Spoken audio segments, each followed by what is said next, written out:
मित्रांनो, साहिल मल्ला ब्लॉग या यूट्यूब चॅनलवरती तुमचं पुन्हा एकदा स्वागत आहे.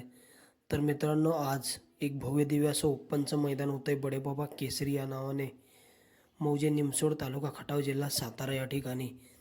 आणि या मैदानामध्ये आपल्या सगळ्यांचा लाडका मोहिलशेठ धुमा सुजगाव यांचा द्वादशम हिंद केसरी बकासूर हा आपल्याला या भव्य दिव्य अशा ओपनच्या मैदानामध्ये 100% पळताना दिसणार आहे. तर मित्रांनो, बकासूर कोणत्या गटात पळणार आणि बकासूरचा पैरा कोण असणार हे जाणून घेण्यासाठी व्हिडिओ शेवटपर्यंत बघा आणि लाईक, शेअर आणि सबस्क्राईब करायला विसरू नका. तर मित्रांनो, आपल्या सगळ्यांचा लाडका मोहिलशेठ धुमा सुजगाव यांचा द्वादशम हिंद केसरी बकासूर आज आपल्याला ओपनच्या मैदानामध्ये पळताना दिसेल.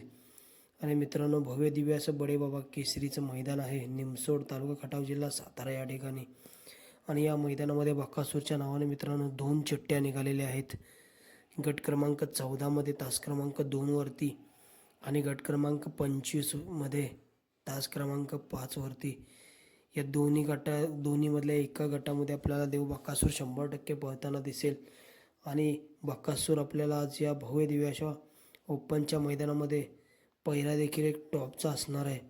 बकासूरचा पहिरा असणार आहे घोटकरांचा छोटं रॉकेट, घोटकरांचा सर्जा आणि आपल्या सगळ्यांचा लाडका देव बकासूर आपल्याला या भव्य दिव्य अशा बडेबाबा देवाच्या यात्रेनिमित्त जे निमसोड येथे बडेबाबा माळा येथे भव्य दिव्य असं बडेबाबा केसरी या नावाने मैदान होते.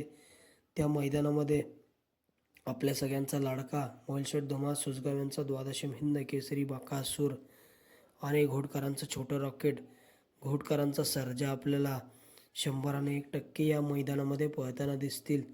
तर मित्रांनो, बकासूर आज 1 नंबर करेल की नाही कमेंट सेक्शनमध्ये नक्की सांगा.